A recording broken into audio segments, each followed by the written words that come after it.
Chapter 13. At school that morning, Marcel just could not focus. He was excited from all the cycling yesterday. He was exhausted from all the cycling yesterday, kilometre after kilometre, from the fall he'd taken, and the classroom was freezing. Coal had been strictly rationed, and now the classroom was never warm enough.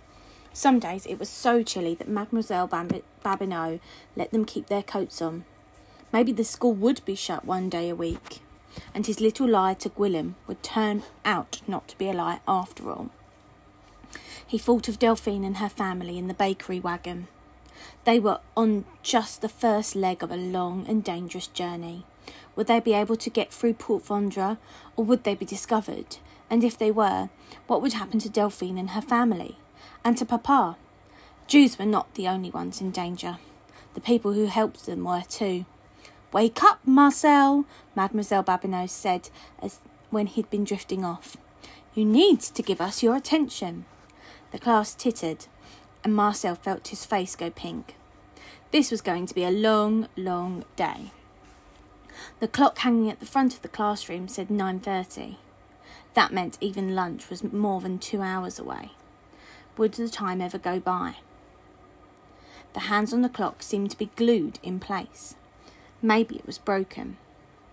Then 2 Gestapo officers walked into the classroom. Suddenly, Marcel was awake and alert. Did their appearance have anything to do with Delphine's absence? He dared not look over at Delphine's empty seat, but it was an effort not to. The officers walked up to Mademoiselle Babineau's desk. One of them leaned over and quietly said something. She stood up. "Class, I am going into the corridor for a few minutes. Paulette, you are in charge. Everyone will study the spelling words while I am gone."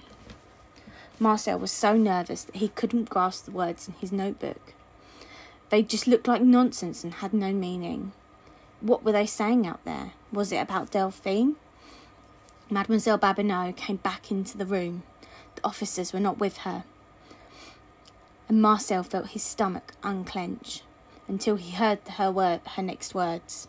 "Delphine is not here today," she remarked. "Does anyone know where she is?" Marcel didn't know what to do. He did not want to reveal that he was friends with Delphine, and because of this, might know where she was. On the other hand, he wanted to help her by saying something that would quell any suspicions his teacher might have about her. What was the right thing to say? What should he do? He raised his hand. "Yes, Marcel? Do you know something?" Why did that question sound so threatening? "Yes, mademoiselle," he said. "Remember, she was sick the other day and had to go home early. She's still sick, that's why she's not here." "And how do you know that?" she asked. Marcel panicked. He had not thought of that and had to scramble to come up with another answer. "Her mother came into the bakery and told my mother," he said. "That's not true," Thierry called out. "She's a dirty Jew and he's friends with her. Maybe he's even hiding her at his house." "Thierry," said Mademoiselle Babineau, "you're not to call out without raising your hand. Be quiet until I have given you permission to speak." Then she turned to Marcel. "Come with me into the hall for a moment." She looked at Paulette. "I'm counting on you to keep order here." Marcel felt his mouth go dry and hands go clammy. He was going to have to talk to the Gestapo officers. Answer their questions. If he said or did anything suspicious, he could put Delphine, her family, and his own parents in grave danger. The 2 officers stood waiting in the corridor. They wore dark belted uniforms with breeches that were tucked into their boots. One was very blonde, and he spoke first. "Do you know this girl Delphine Gillette?"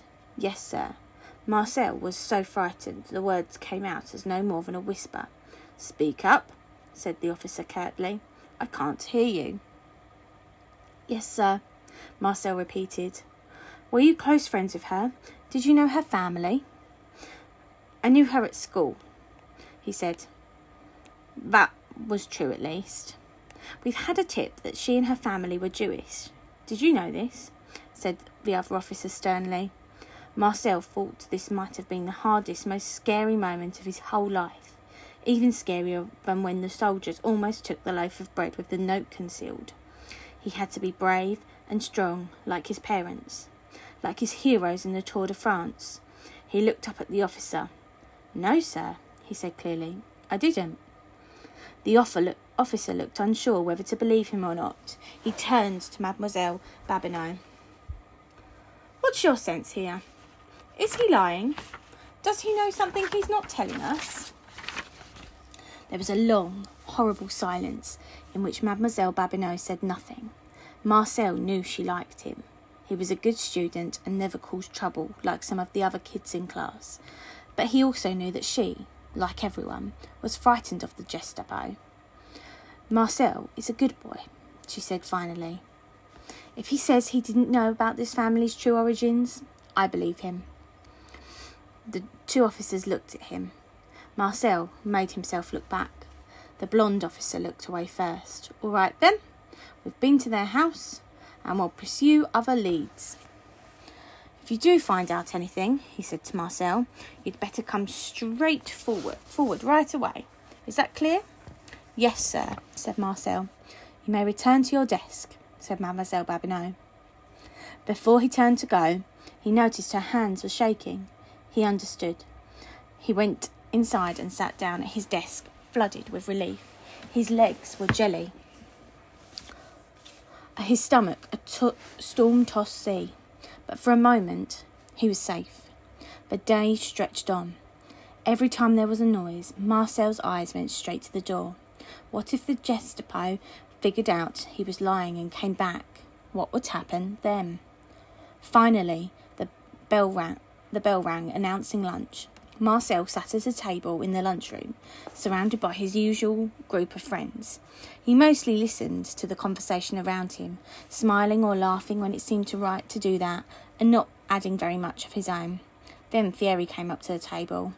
"I'll bet you knew from the beginning that she was a Jew, and you never said. You helped hide her, or maybe even escape. You know what that means." He made his hand into the shape of a pistol and pointed it to his head. "Prove it," said Marcel. "I don't have to," said Thierry. They'll find her, and then you'll see." When he left, Gwilym asked softly, "What was the real reason she wasn't in school? Do you know?" "It's like I said, she's still sick." "You two are pretty good friends.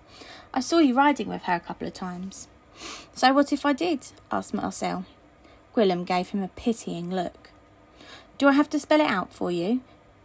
She's a Jew, and everyone knows it's not a good idea to be friends with Jews. I mean, I feel sorry for her and all, and I didn't snitch like Thierry, but you have to be careful too, you know." Marcel wanted to yell at him, or even better, punch him hard, but what good would that do? He'd only get in trouble, and it might endanger Delphine and her family even more. So he abruptly stood up, pushing the table away as he did. Everything on the table shook, and a glass of milk tipped over, pooling across the surface and dripping down into Gwilym's lap. "Good.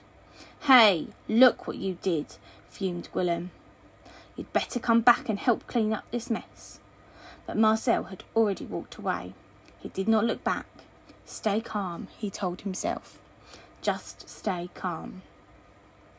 After lunch, there was mathematics, history and music. They still did not sing the French national anthem. That had stopped back in November. But they sang another traditional song, and one after that.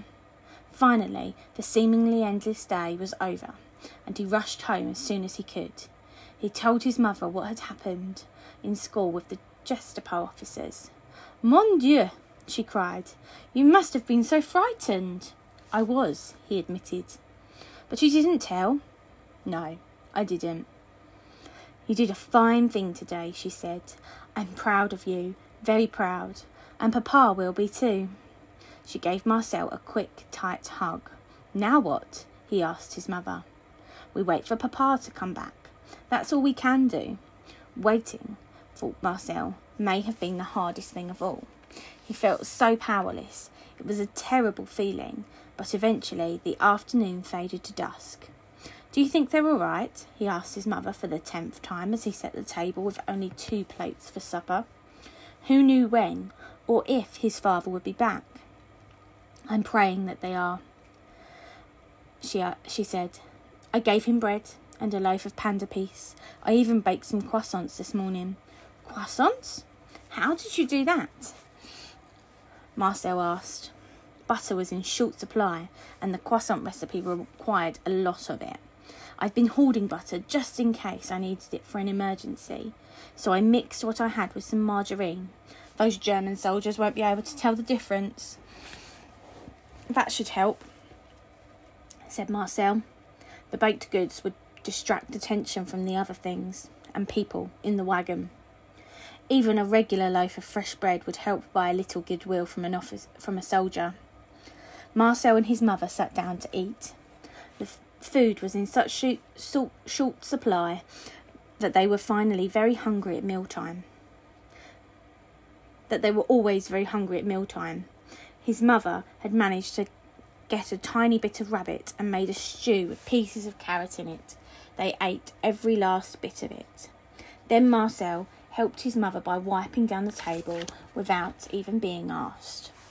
After the meal, she turned on the radio and they sat listening to the news from Paris. None of it was good. The war was intensifying and cities were being bombed. Maman switched off the radio. Marcel tried to concentrate on his homework, but soon gave up. Even his cycling magazines held no appeal tonight. His mother sat sewing, though he noticed that a lot of the time her hands just sat in her lap, the needle glinting in the lamplight. They both kept looking at the clock on the mantel. When do you think he'll be back? Marcel asked yet again. I'm not sure, said his mother. She put the sewing basket aside. Maybe around 10 o'clock. But the evening dragged on, and 10 o'clock came and went with no sign of Papa, and soon it was almost 11. It wasn't that far to Port Vendôme and back. Surely his father should be home by now. Something could have happened, said Marcel. Anything could have happened, said his mother. There's no way for us to know. Then Marcel remembered the time not long ago when there had been a problem with the wagon wheel. Could there be an issue like that now? One that might even be delaying his trip? He told his mother his theory. You could be right, she said. Let me ride along the road and look for him. I can bring his tools. I'll put them in my satchel. No, it's not safe. But what about Papa? Marcel pointed out. Is he safe? And if he's not, isn't it up to us to help him? His mother did not have a good answer to this. She sat there silently. He could see she was thinking it over. All right, she said finally. You can go. But wait. She got up, went to the bedroom she shared with his father and returned. Take this with you. She handed him a small gold tin. What is it? Turum, his mother said. Where did you get it? He asked. Turum was a fancy marzipan roll that came in all colours and designs, packed with pistachios, hazelnuts and candied fruit. It was usually sold in slices and considered a very special treat. Marcel had only had it a few times in his life. There was nowhere in town to get it though, especially now. So this must have come from somewhere else. It was a gift. I was saving it. I thought it might come in handy. Marcel took the tin. All right, Maman, he said. I'll take it with me. She followed him down the stairs and outside. There was the bicycle looking even worse for the wear. Marcel realised that before he set out, he'd need to adjust the handlebars and tighten the front wheel. He could not risk getting stuck somewhere on the road with all the tools in his bag. It might look very suspicious. Marcel did not know a great deal about fixing bicycles, but Delphine had shown him how to check for a few of the most common problems and how to deal with them too. She had known an awful lot about bicycles, and he'd tried to remember what she had told him. After about half hour of tinkering, he had tightened the front wheel and realigned the handlebars so they weren't veering off course. His mother stood watching as he adjusted his satchel and retied the scarf he was wearing around his neck. Be safe, go with God. I'll be careful, Maman, he said, and I promise I'll be back as soon as I can.